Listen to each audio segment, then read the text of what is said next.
반갑습니다. 우리 오늘 12월 8일 월요일 아침입니다.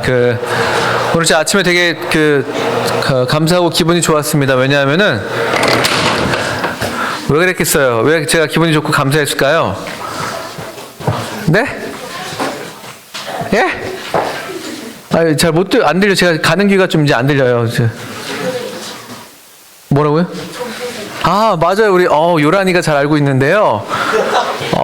우리 제가 오늘 아침에 기분 좋은 게 뭐냐면은 지난주에 저희가 좀 약간 이가 빠진 그런 모양이었잖아요. 학급에 많은 학생들이 아파가지고 집에 가고 막 그래가지고 많이 비어 있었습니다. 우리 저희 8학년 제가 이제 부담임으로 들어가고 있는데 8학년이 20명인데 지난주에 9명까지 찍었었어요. 9명까지 찍고 야 이거 큰일 났다 그러고 있었는데 오늘 지금 아까 한 5분 전쯤 해가지고 20명이 다 꽉 찼거든요. 20명이 다 꽉 차면서 지금 제가 알기로는 7학년부터 11학년까지 지금 결석생이 하나도 없는 그렇죠? 네, 그런 걸로 알고 있거든요. 12학년 선배님들은 지금 이제 한라산 갔으니까, 제주도 갔으니까, 가서 이제 산에서 이제 안 돌아오신다고 생각하시면 되니까, 이제 완전체죠, 완전체. 이제 결석생이 없이 다 여기 있어가지고, 너무 감사하고 기분이 좋더라고요. 우리 7학년 친구들도 다 온 거 맞죠? 7학년도 지금 남학생들이 지금 지난주에 거의 없었잖아요? 남학생이 누가 있었죠, 지난주에? 저랑 종이랑 찬이요. 네, 맞아요. 찬이도 중간에 왔었고, 그쵸? 그래가지고 지난주에 우리 한예서 친구가 한 주 보냈잖아요. 보냈는데, 제가 그런 얘기 들었어요. 예서 친구들이 이렇게 얘기해줬대요. 야, 우리 반, 다음 주면 더 재밌어질 거야. 그렇게 얘기했대요. 왜냐면 다음 주에는 이제, 이렇게 못난이 삼형제들 막 오고 그러니까, 막 재밌고 웃길 테니까, 이제 그렇게 얘기했다고 제가 들었었습니다. 얼굴만 봐도 정말 즐겁네요. 두찬이랑 지문이랑, 와, 예. 너무 좀 절 보고 그래도 묘한 표정을 짓고 있어서 되게 기분이 저게 날 좋아하는 표정인지 지금 이렇게 비우는 건지 모르겠는데 예, 되게 그렇습니다. 자, 우리 오늘 12월 8일이어서 이제 벌써 이제 12월 달도 오늘이 두 번째 주차가 됐고 그리고 이제 얼마 안 남았습니다. 그렇죠? 여러분 뭘 기다리고 있으세요? 네, 아까 우리 찬양 인도하셨던 우리 정민 학생은 크리스마스 이야기를 했는데 저는 크리스마스 하나도 기대하지 않고요. 12월 19일만 기다리고 있어요. 12월 19일만. 여러분들도 그러시겠지만 방학이 이제 얼마 남지 않았습니다. 그리고 방학이 얼마 안 남았고 또 다음 주에는 그래서 방학 전에 또 공연, 축제 이런 것들도 있고 또 찬양 집회도 준비되고 있다고 제가 듣고 있고 좋은 시간들이 많이 준비되고 있죠.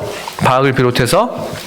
그런데 이번 주에는 뭐가 있어요? 오늘부터 또 여러분들 또 기말 평가가 있습니다. 그래서 제가 오늘 아침에 여기 아침에 앉아서 이렇게 우리 같이 찬송하고 이렇게 있는데 이 어느 기말 평가 주간을 맞은 학교답지 않은 그런 즐거운 찬양이 너무나 참 뭐라고 표현하면 좋을까요? 되게 어울린다고 해야 되나? 안 어울린다고 해야 되나? 약간 그런 느낌을 좀 받았었어요. 기말평가인데 앞에서 춤추고 I can dance 하고 because of you. 뭐죠? because of you? 이거 오늘 왠지 영어에 시험에 나올 것 같아요. 이번 주에 because of you. because of죠? because of. 뒤에는 뭐가 오는 거예요? because of 뒤에. 큰일 났네. 예? 동사 원형 온다고 했으니까 쟤는 틀렸어요. 그렇죠? 하여튼 그렇습니다. 근데 되게 이게 기말평가 기간인데 참 좋다 이런 생각이 들었었어요. 이런 시기를 좀 말씀드리게 되는 생각하게 되는데 어쩔 수 없이 이제 끝자락에 와 있는 것이죠. 우리 올해 우리 이제 2025학년도는 내년 1월 달에 졸업식, 종업식 하면서 끝나는 것이지만 어쨌든 2025년도가 이제 한 달 남아 있고 그리고 우리 이제 겨울 방학까지도 얼마 남지 않았는데 이 끝을 좀 생각하면서 제가 여러분들에게 좀 소개해 주고 싶은 말씀이 하나 있었습니다. 우리 신명기 말씀 한번 펴 보실래요? 신명기. 이제 잘 끝내는 게 생각보다 쉽지 않아요. 항상 얘기하지만 시작하기는 쉬워도 끝을 잘 맺는 것은 훨씬 더 큰 힘이 필요합니다. 시작은 누구나 다 잘할 수 있지만 그러나 끝을 이렇게 잘 내는 것은 누구나 다 잘하는 건 아니에요. 저도 참 이런 면에서 많이 연약이 있는데 우리 신명기 32장 보시면 모세, 하나님의 사람 모세가 그 이스라엘 백성들을 향해서 이렇게 노래로 이스라엘의 어떤 에게 주시는 교훈을 이렇게 노래를 지어서 들려주고 있습니다. 신명기 32장 다 찾으셨죠? 32장 29절 한번 펴보실래요? 신명기 32장 29절 찾았습니까? 네, 한번 읽어보겠습니다. 다 같이 한번 읽어보죠. 32장 29절. 신명기 32장 29절입니다. 자, 시작. 만일 그들이 지혜가 있어 이것을 깨달았으면 자기들의 종말을 분별하였으리라. 그래서 이 말씀은 좀 이렇게 부정적인 말씀이죠. 지혜가 있어 이것을 깨달았으면 자기들의 종말을 분별하였으리라. 이렇게 조건절, 가정, 조건절 이렇게 되어 있잖아요. 그 말은 뭐겠습니까? 깨달았다는 거예요? 안 깨달았다는 거예요? 네, 깨닫지 못했다는 거예요. 못할 것을 또 이제 예견하고 있는 것입니다. 지혜가 좀 부족했어요. 그래서 깨닫지 못했고 깨닫지 못한 결과로 자기들의 종말을 분별하지 못했다. 이런 어떤 부정적인 사실 대답을 기다리고 있는 그런 말이죠. 그러니까 깨달았다면 그 지혜가 있었더라면 그러면 종말을 분별했을 텐데 이런 얘기가 되는 것입니다.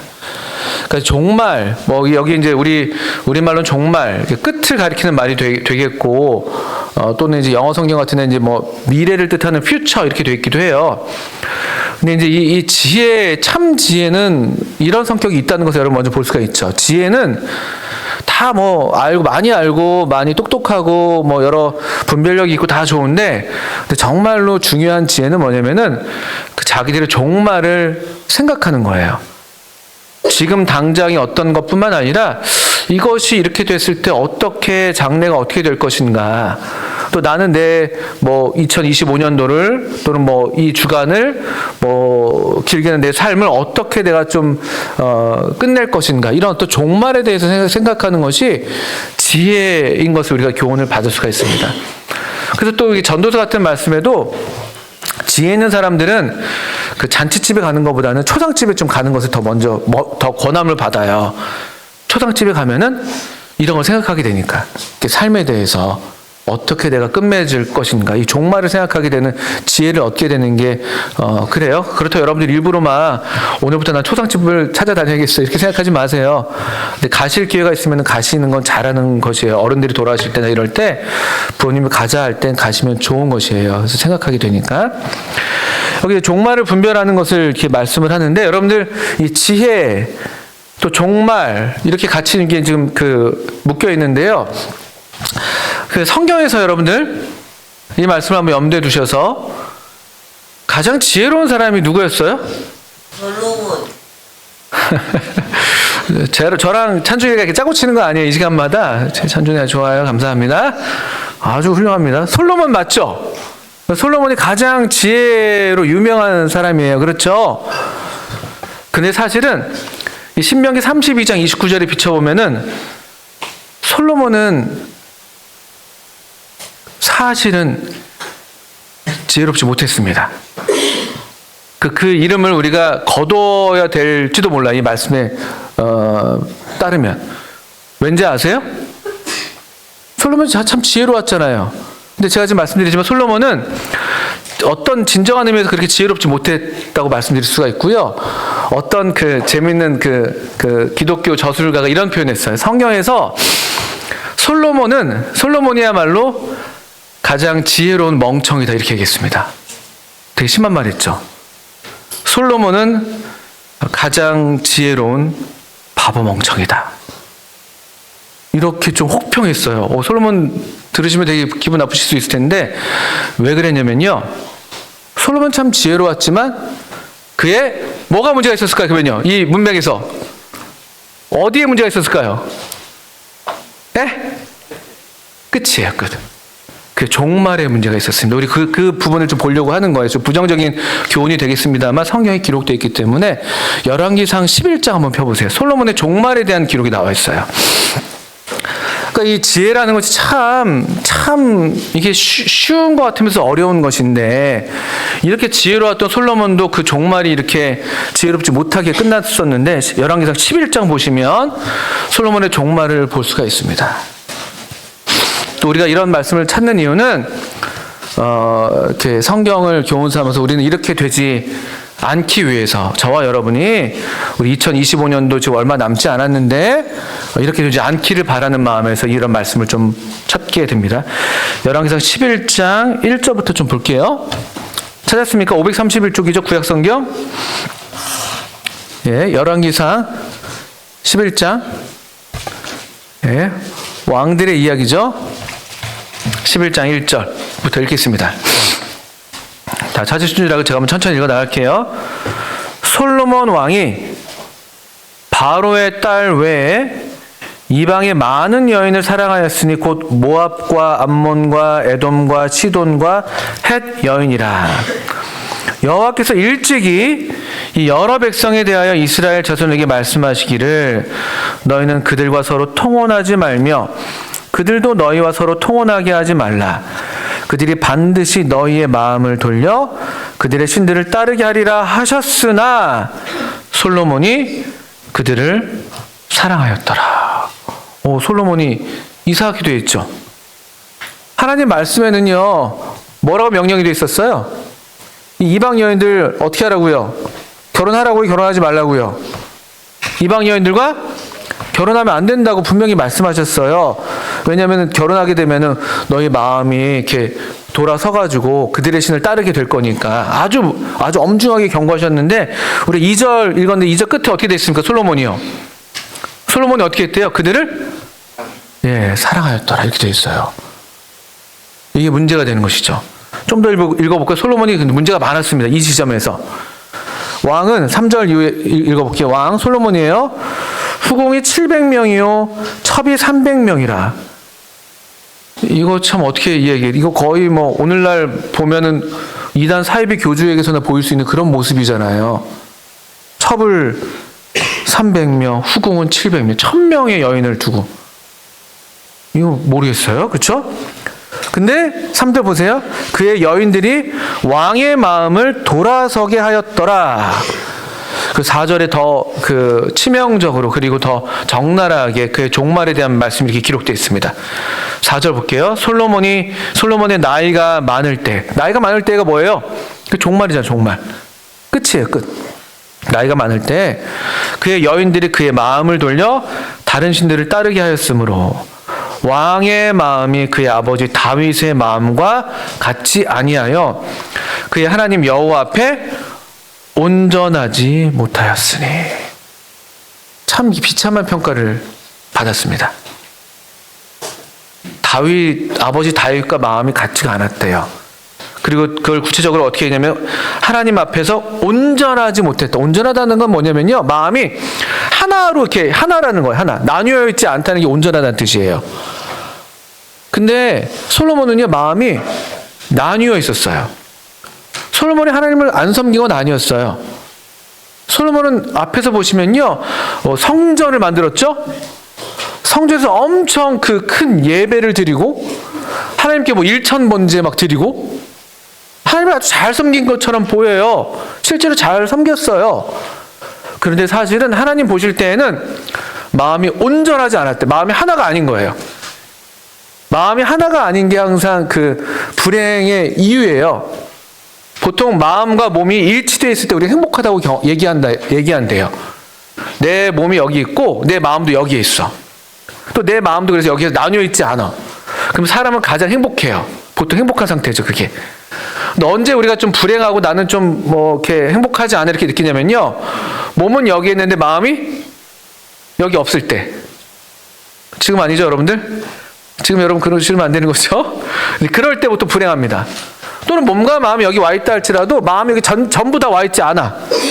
그럴 때 우리가 뭔가 마음이 좀 이렇게 집중되지 않는 거죠. 현재에 집중되지 않으니까 그 행복을 누릴 수가 없다고 보통 얘기해요. 솔로몬이 그랬어요.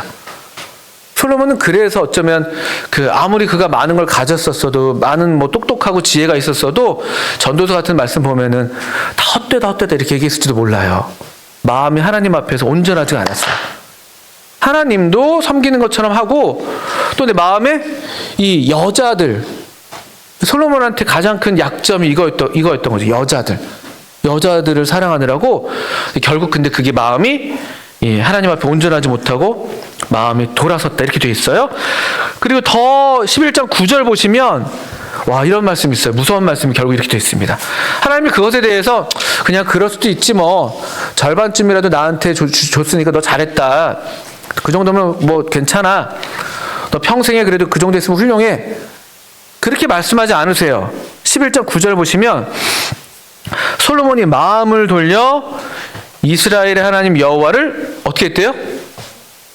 떠났대요. 이게 하나님의 평가예요. 솔로몬 하나님 떠난 적 없거든요. 성전 지었고 성전에서 예배 드렸고 그 이스라엘 백성들 다 이렇게 같이 예배 드리자고 막 하고 막. 그런데 하나님께서는요 그냥 여호와를 떠났다 이렇게 말씀하세요. 그리고 여호와께서 그에게 진노하시니라 이렇게 말씀하셨습니다. 사실 하나님께서 여기 9절 이후에서 보시면 두 번이나 그에게 나타나셨거든요. 열왕기상 3장에서 여러분 그 유명한 꿈에 1,000번제를 드린 그날 밤 꿈에 하나님이 나타나셔가지고 야, 너 참 훌륭하다 하면서 내가 너한테 뭘 줄까? 마치 금도끼처럼요. 솔로몬이 그때 뭘 구했었죠? 솔로몬이 뭘 구했는지 아세요? 지혜를 구했잖아요. 그 지혜, 바로 그 지혜. 여기 하나님 제게 맡기신 백성이 너무나 많습니다. 제가 어떻게 이 백성을 다 판단합니까? 하면서 제게 지혜를 주세요. 이렇게 기도했어요. 하나님이 그것을 아주 흡족하게 여기셔가지고 너를 위해서 뭐 부도 구하지 않고 장수도 구하지 않았기 때문에 참 잘했다면서 다 모든 걸 주시면서 지혜도 주셨죠. 그때는 그래도 솔로몬이 우리 마태복음 6장 33절 말씀처럼 먼저 하나님의 나라와 하나님의 의를 구하는 그런 태도를 보였죠. 하나님께서 모든 걸 더해 주셨죠. 그런 때가 있었어요. 또 한 번은 언제 나타나셨냐면요. 열왕기상 9장에도 나타나셨어요. 9장에. 그때는 이제 성전을 다 지은 다음에 성전 봉헌 예식을 마치고 아주 성대하게 하나님을 찬양하고 그런 봉헌 예식을 마친 다음에 하나님이 또 나타나신 게 열왕기상 9장이었는데요. 근데 그때 하나님의 그 꿈에 나타나셔서 하셨던 말씀이 조금 전과는 다르세요. 전에는 그냥 칭찬하시고 그랬는데 이때는 약간 경고의 말씀을 주셨어요. 뭔가 솔로몬에게서 징조를 보셨던 것 같아요. 솔로몬이 한 번에 이렇게 막 타락하는 게 아니었던 거예요. 이렇게 여인을 막 1,000명까지 두고 그리고 막 이방 신상을 따르고 그렇게 된 게 한순간에 갑자기 그렇게 된 게 아니었단 말이에요. 여러분 한번 열왕기상 9장 한번 보시겠어요? 바로 앞에 넘겨보세요. 잘 따라오셔야 돼요. 그리고 여러분 말씀 들으시는 우리 학생들 시역이나 호윤이 이렇게 낄낄대지 마세요. 지금 이렇게 웃긴 얘기가 아니라 이렇게 낄낄대고 있다 싶으면 제가 마음이 불안해져요. 네, 아시죠? 네. 웃는 얼굴에 침 못 뱉을 거라고 생각하지 마세요. 네. 열왕기상 9장 한번 보십시오. 여기서도 한번 성전 봉헌식을 마친 다음에 하나님께서 솔로몬에게 아마 꿈에 나타나셨던 것 같은데요. 근데 이런 말씀하세요. 9장 6절 이후에 보시면 이런 경고의 말씀을 주세요. 그러니까 하나님께서 자비하셔서 때마다 계속 말씀하시는 거예요. 9장 6절 보세요. 만일 너희나 너희의 자손이 아주 돌아서서 나를 따르지 아니하며 내가 너희 앞에 둔 나의 계명과 법도를 지키지 아니하고 가서 다른 신을 섬겨 그것을 경배하면 내가 이스라엘을 내가 그들에게 준 땅에서 끊어버릴 것이요 내 이름을 위하여 내가 거룩하게 구별한 이 성전이라도 내 앞에서 던져버리리니 이스라엘은 모든 민족 가운데에서 속담거리와 이야기거리가 될 것이며 무서운 심판의 말씀을 하시는 거죠. 이런 말씀 하시는 이유가 있는 거예요. 솔로몬이 좀 마음이 전 같지가 않은 거죠. 계속 뭔가 마음이 이렇게 아래로 마음이 계속 뭔가 하나님께서 기뻐하지 않으시는 그런 쪽으로 하나님의 말씀을 가벼이 여기고 사실은 여인을 많이 두는 것은요 신명기 17장에서 분명하게 금하셨던 말씀이었어요. 왕에 대한 명령을 주시면서 너는 여자를 많이 두지 말아라. 또 너를 위해서 마병을 많이 두지 말아라.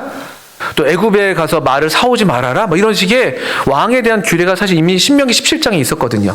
그리고 그것을 그 복사를 해가지고 네 곁에다 둬서 평생에 하나님 경외하는 걸 배워라. 이렇게 오래전에 말씀해 주셨던 말씀이 있었는데, 근데 점점 사실은 이 솔로몬, 그 지혜 있었다는 솔로몬의 마음이 그 말씀과 멀어져 있었던 것이죠. 이 열왕기상 9장에서 그런 경고를 볼 수가 있습니다. 이 하락의 한번 모양을 보여드리는 거예요. 결국 마침내 이 이방 그 바로의 딸과 또 다른 뭐 여러 그 이방 족속들의 여인들, 그리고 1000명의 여인들, 그래서 하나님을 떠나게 됐던 그게 어떻게 됐느냐, 그 결말이 이렇게 비참하게 된 이유가 뭐냐라고 할 때 이런 경고의 말씀이 있었어요, 9장에. 근데도 잘 듣지 않았습니다. 또 하나 볼 수가 있는 게요. 또 앞으로 이제 계속 이제 앞으로 계속 넘어갑니다. 우리 열왕기상 6장 넘어갈까요? 6장. 솔로몬이 성전을 지었을 때의 모습이에요. 6장. 6장에 솔로몬이 성전을 다 이제 건축한 그런 장면인데요. 6장 38절 보세요. 37절. 아버지께서 유언으로 남기신 명령이니까 아버지께서 다 준비해 놓으셨으니까 이제 성전을 지었어요. 자, 37절, 38절입니다. 6장이에요. 넷째 15월에 여호와의 성전 기초를 쌓았고 11째의 불월 곧 8째 달에 그 설계와 식양대로 성전 건축이 다 끝났으니 솔로몬이 몇 년 동안이요? 7년 동안 성전을 건축했습니다. 와, 7년 공사. 엄청 오랜 공사죠. 7년 공사. 그쵸? 우리가 학교 짓는데 얼마 걸리는지 아세요? 이 건물? 몇 년 걸렸을 것 같아요? 우리 학교 2년? 2년 나왔어요. 2년. 자, 2년. 더 없습니까? 2년? 2년? 낙찰 시킵니까? 2년? 좀 더 낮추셔야 돼요. 네, 제가 알기로는 1년, 그 실제로 기공식과 준공식 사이를 따져보면은 한 1년 4개월 정도 된 것 같아요. 교수님 맞습니까? 그때 한 11월쯤에 기공식을 했던 거, 첫 삽을 뗐던 것 같고요. 준공식을 그 다음에 3월에 했었으니까 1년 한 4개월? 뭐 이렇게 걸렸던 것 같아요. 우리 학교 1년 4개월 걸렸습니다. 7년 걸렸으면 얼마나 건축물이 좋겠어요? 우리보다 좋을 것 같아요? 안 좋을 것 같아요? 일단은 시간이 많이 걸렸으니까 좋겠죠. 잘 지었어요. 하나님께서 명하신 그대로 지었습니다. 잘했죠? 7장 넘어가 보세요. 7장 1절 2절 볼게요. 1절 솔로몬이 자기의 왕궁을 몇 년 동안이요? 이거 보세요. 이거 어떻게 된 거죠? 뭔가 여러분 보실 수가 있습니까? 성전 몇 년 지었다고요? 7년. 솔로몬이 근데 자기 왕궁 13년. 13년. 낄낄대지 마시래도요. 13년. 왜 이렇게 많이 오래 걸린지 아세요? 특별히 여러분 7장 8절에 보세요. 8절. 7장 8절. 제가 읽을게요. 잘 보셔야 돼요. 솔로몬이 거처할 왕궁은 그 주랑 뒤 다른 뜰에 있으니 그 양식이 동일하며 솔로몬이 또 어떻게 했대요? 누구를 위해서요? 그가 장가든 바로의 딸을 위해서 집을 지었는데 이 주랑과 같더라. 솔로몬이 자기 집무실, 자기 거처할 어떤 집, 자기 바로의 딸을 위해서 등등 짓느라고요. 13년이나 더 걸려서 자기 왕궁을 지었습니다. 그래서 그때 우리 물론 열왕기상 10장 같은 데 보면 스바 여왕이 와서 솔로몬을 보는 장면이 있는데요. 그런 얘기들을 했대요. 솔로몬 시대 때 이방인들이 와가지고 예루살렘 오면요, 뭐가 성전이고 뭐가 왕궁인지 잘 구분이 안 갔대요. 왜 그랬을까요? 네, 너무 화려해서. 사실은 왕궁이 더 화려했겠죠. 저건가? 그랬대요. 예루살렘에 와서. 솔로몬이 지금 성전보다 자기 왕궁이 어쩌면 더 화려했을 것 같은 그런 지금 모습. 거기에 놀랍게도 자기 거처와 거의 같은 그 수준의 궁을 바로의 딸을 위해서 지어줘요. 바로의 딸을 위해서. 이 바로의 딸을 주목하셔야 돼요. 아까 11장에도 바로의 딸을 비롯한 여러 이방 족속의 여인들. 이 바로의 딸이 놀랍게도 솔로몬의 생애 가운데 계속 숨어 있어요. 점점 커져요. 그리고 이게 이 왕궁 엄청 커졌죠. 이 바로의 딸이 언제 처음 등장하는지 아세요?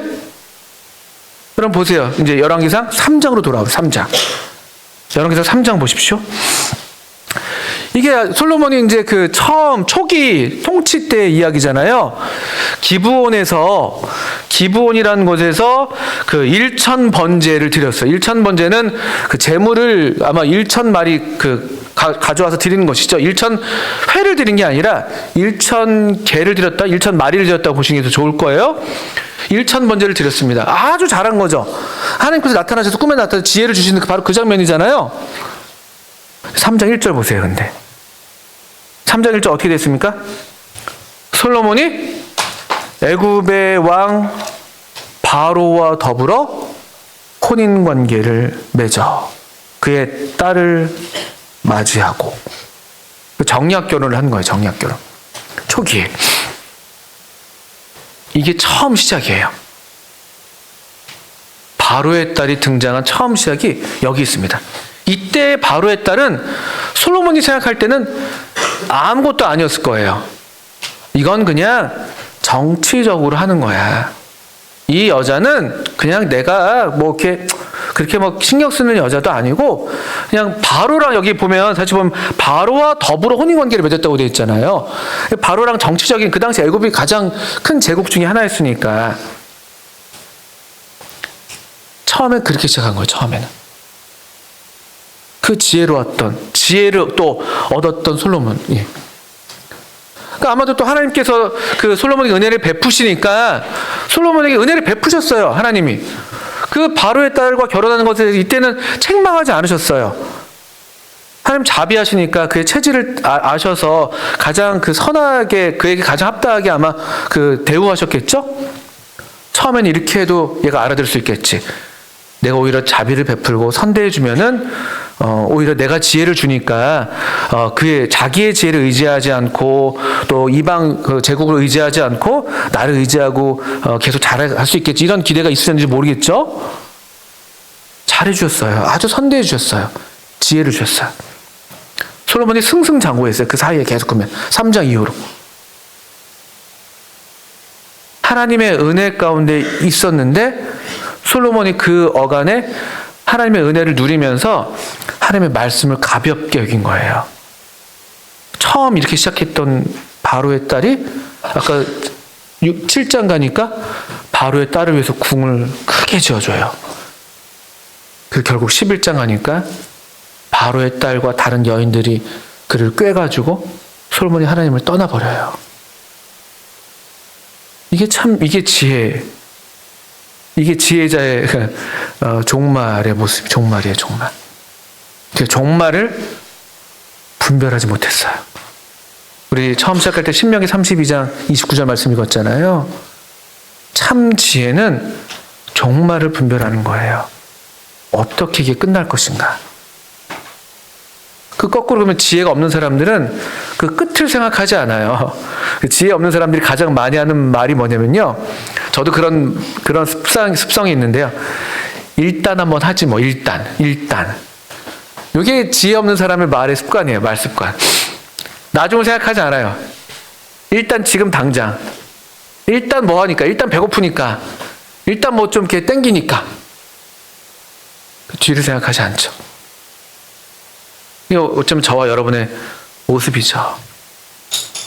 솔로몬의 첫 시작은 더 아름다웠었어요. 여러분들 우리 사무엘하 볼까요? 사무엘하 13장 12장인가요? 13장인가요? 12장이군요.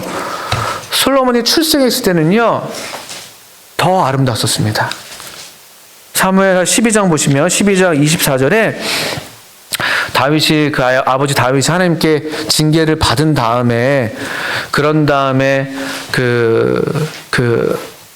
바세바 다윗의 아내 바세바가 이제 두 번째 아들을 낳은 거예요. 첫째 아들은 징계 가운데 태어나서 일주일 만에 세상을 떠났죠. 솔로몬의 형이었겠죠. 근데 둘째 아들이 어떤지 솔로몬이 태어났는데 12장 24절 보세요. 솔로몬이 이렇게 참 놀랍게 태어났었거든요.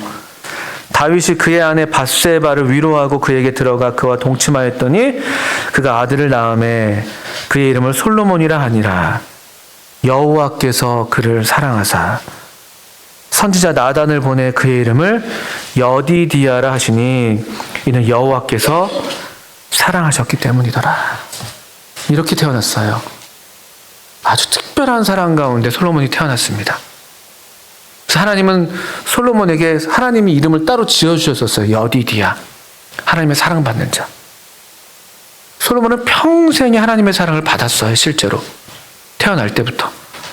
평생의 평화를 누렸고 어떤 왕도 누리지 못했던 부를 누렸고 명예를 누렸고 그 지혜가 있었고 아주 똑똑해서 수천 편의 잠언을 지었고 동물에도 잘 알았고 식물도 알았고 아주 이 세상에서 이만큼 똑똑하고 부유한 사람이 없었죠. 하나님의 사랑을 많이 받았어요. 근데 그의 치명적인 그 하나의 연약, 그가 하나님의 사랑 가운데 있으면서 종말을 생각하지 않았어요.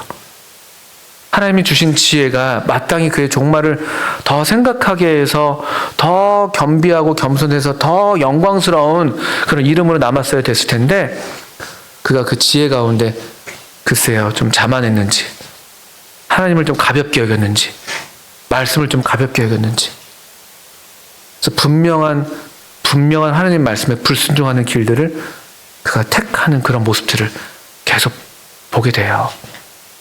여러분 저는 그래서 우리는 12월 8일인데 한 2주 이제 남았잖아요.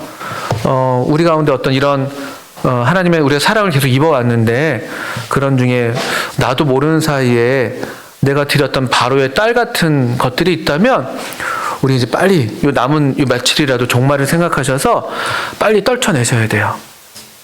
그 바로의 딸을 위해서 내 삶 가운데 어떤 큰 궁을 지어 놨다면은 그거 허셔야 돼요. 예, 건축하지 마시고 이제는 그 뭐라 그러죠? 허무는 공사 하셔야 되는 거예요. 하나님 은혜로, 말씀으로. 우상이기 때문에 우상을 허셔야 돼요. 주상을 파괴했던 것처럼 하나님의 백성들이. 그렇게 함으로써 우리의 종말이 아직 하나님의 은혜가 우리 가운데 있을 때 아직 하나님께서 우리를 사랑하시는 그 사랑 가운데 있을 때 그때 우리의 장래를 종말을 얼른 생각하셔가지고 또 이런 우리 가운데 이런 바로의 딸 같은 것들이 없도록 그게 지혜예요. 그게 지혜. 저도 그래요. 저도 저희 아내가 있는데 훌륭하신 분이세요. 바로의 딸 아닙니다.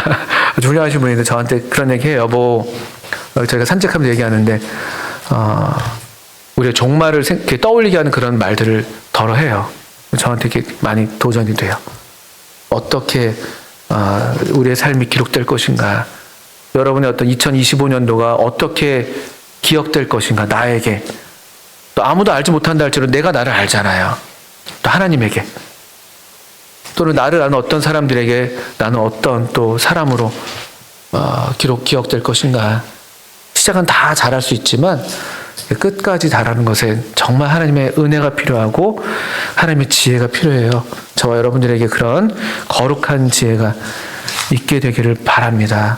하나님의 은혜를 가볍게 여기지 마시고 하나님의 많은 사랑을 받은 우리니까 더 하나님의 말씀에 더 이렇게 관심하시고 한 말씀이라도 이렇게 빼뜨리지 않도록 하시고 타협하지 마시고 그렇게 우리 남은 날들을 보내시면 좋겠습니다. 제가 기도하고 마치겠습니다.